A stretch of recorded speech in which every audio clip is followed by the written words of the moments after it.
it's Shell from Scrap Secrets and welcome back to my channel. Today's video is part of the hashtag Till Death Do Us Craft series with my crafty friends, and I'll talk a little bit more about that as we go through the video. Here's the card we're going to create using the Lawn Fawn stamp set Costume Party. We're going to make a mini slimline card which measures 4 by 6.5. We're going to use a sandwich baggie, the MFT grass stencil, as well as a moon stencil from Honeybee Stamps. And then you see I have all of the stamps lined up in my container. I'm taking my Zig 2-way glue pen and putting some glue on the back of that moon. Zig 2-way glue is repositionable once it dries and turns white. So I'm going to put that to the side, let that dry so that we can start creating the background. I took the MFT grass stencil, placed it on my background. Now it's a little bit smaller than the background, so I'm going to be stenciling it twice using the Rustic Wilderness Distress Oxide as well as my Rabbit Hole Designs blending brush. They don't make these blending brushes anymore, but I did find one that was very similar to it on Amazon. I'm going to use it a couple more times and then I'll let you guys know if I really like it. It's a little bit smaller and they are black instead of white. They're a little bit nicer than the makeup brushes that I have. They have very similar bristles to it. So I'll let you guys know what I think about it. Next, we're going to start inking up the sky, and I'm using Distress Oxide in Blueprint Sketch. I want it to be kind of at dusk when it starts getting darker out and the kids are out trick-or-treating. I wanted to do a really nice night sky. So this is probably my favorite color combination. I use Blueprint Sketch, Chipped Sapphire, Seedless Preserves, and Black Soot to create the background. But while I'm doing this, I'm going to talk to you guys a little bit about the hashtag event. There are 7 of us. Each of us has a day, and we are all going to post on the 1st and the 31st. We have a special guest this time, one of our very good friends, Allison. Her amazingly talented daughter, Rhiannon, is going to be posting on days with us. Oh, sorry about that. You see Lucy there. She jumps up on my desk. If you see a cat in the video or if you hear a cat whining, it's Lucy. If you hear purring, it's definitely Fred. So my cats just love to be in the videos. I don't know what it is about it. I guess because I'm not giving them attention. So anyway, back to the hashtag event. It's going to be over on Instagram. Some of us are going to have videos with it. My day is Wednesday, and I will try to do as many videos as possible as well as my Instagram posts. It's mainly going to be on Instagram, but make sure you check out everybody's Instagram and YouTube. I will have all the information linked down below in the more information section of all of the videos that I do for this series so that you guys can check everything out. I hope that you guys join us. We did this last year and it was so much fun. You can use that same exact hashtag to find our projects from last year as well. So just a note. Okay, back to the card. We are now working on the stars for the sky. I took some MFT Sweet Tooth Pigment ink, put it on a block and put some water on it. I think I watered it down too much the first time, and I go back and add a little bit more, and you can see here the stars are coming out better. I'm using my brand new fan brush from, I believe I got it from Michael's, so to create the stars in the background. Well, once that is done, I left the mask on so that the stars wouldn't get on the moon, as well as I put the paper down so it didn't get on the grass either.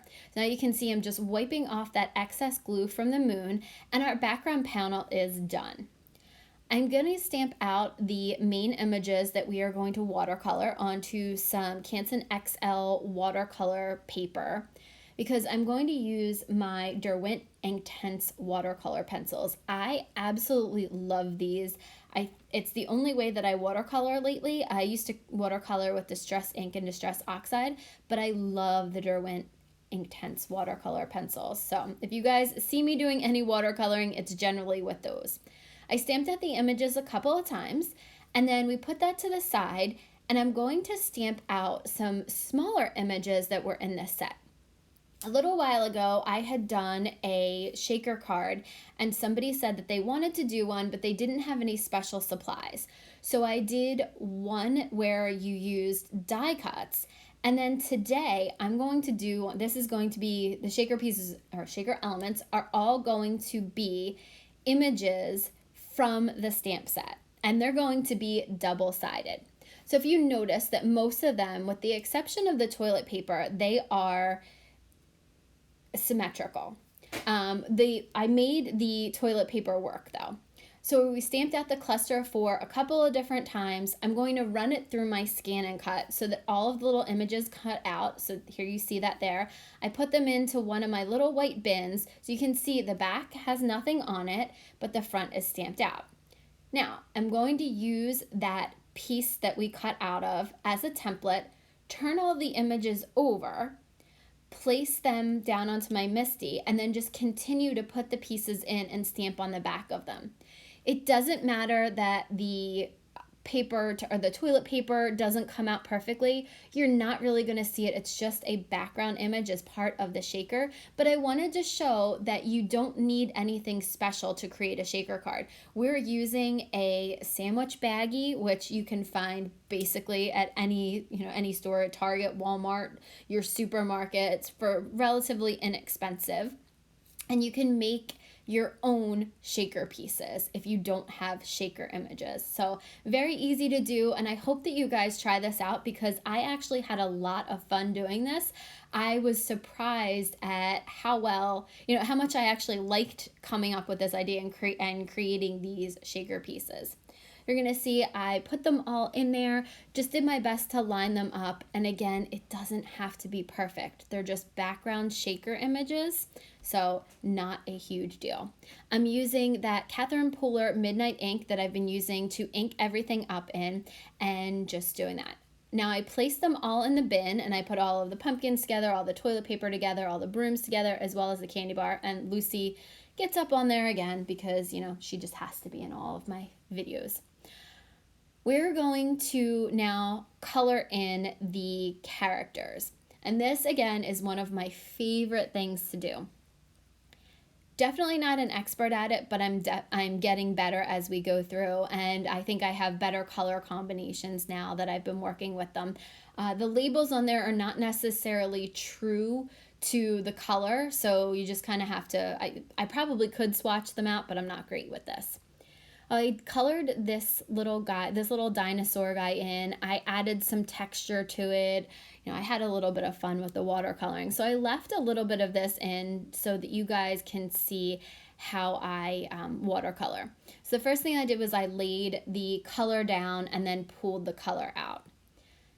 After I do that for a little while, I change it up and I put a little bit of water on my brush and then put the brush to the tip of the pencil to kind of pull some of the color out. So I go back and forth with those techniques, and I find that they both give great results. It just depends on, I guess, whatever kind of mood I'm in at that moment, if I go in directly.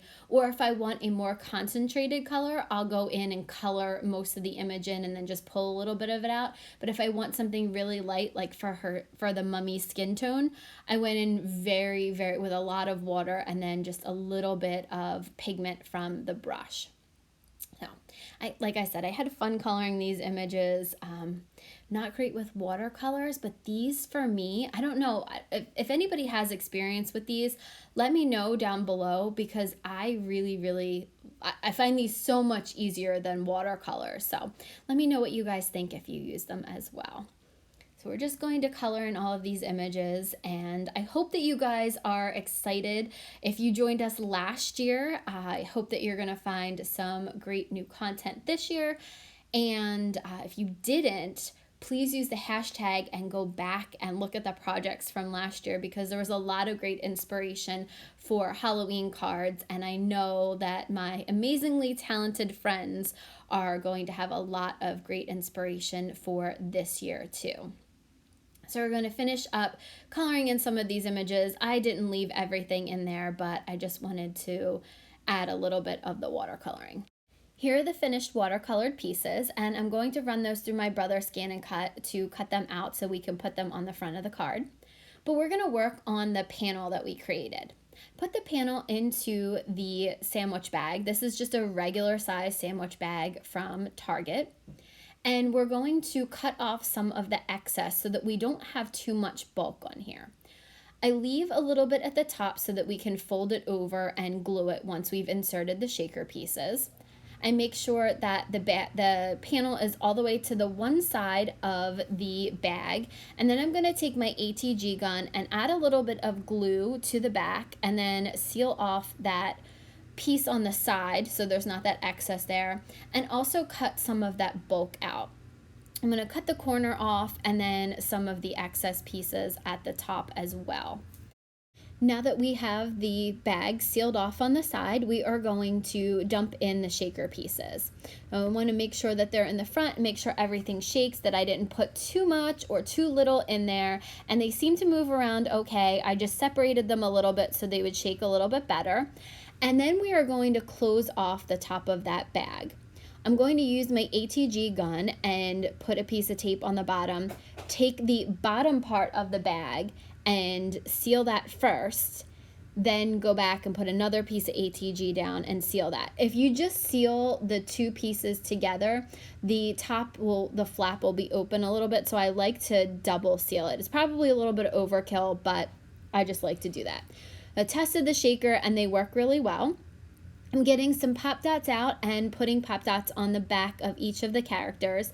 I made sure that there was enough space for all of them on the front of the card and then placed them on the front, and also made sure that the shaker pieces still shook after I put them on with the pop dots. For some reason, I thought that it might get stuck behind them, but it doesn't. So once all 5 of the characters are on, the only thing that's left to do is glue the card down to the black card base and then stamp the sentiment on the inside out. So there you go. I'm testing it to make sure all the shaker pieces work, and they do, and I was super impressed because I think this is so cute. Such a great way to create a shaker with products that you already have. So there you go. I'm going to use I believe I used the honeybee. Oh, I used my ATG gun to put glue onto the card base so that we can stick it down. And I could probably put glue overkill on that, but I just wanted to make sure that everything sticks into place. And again, shake it, make sure everything works before we stamp the sentiment on the inside. So there we go. Again, shaking it. I just love the way it looks and I love the way it shakes. So I'm going to show you guys that it does work. You can use images to create a shaker card. I'm using the sentiment from that same stamp set, Costume Party, and I'm using the same MFT Sweet Tooth pigment ink to stamp it down, and it just says Happy Halloween. I'm using my Misty. I stamp it a couple times. And that's the card for today. I hope that you guys enjoy this series. Please check out the hashtag, see everybody's projects. Everyone is super creative, and I know you're gonna love what they created. And I will be back again Wednesday for my second card for the series. Bye!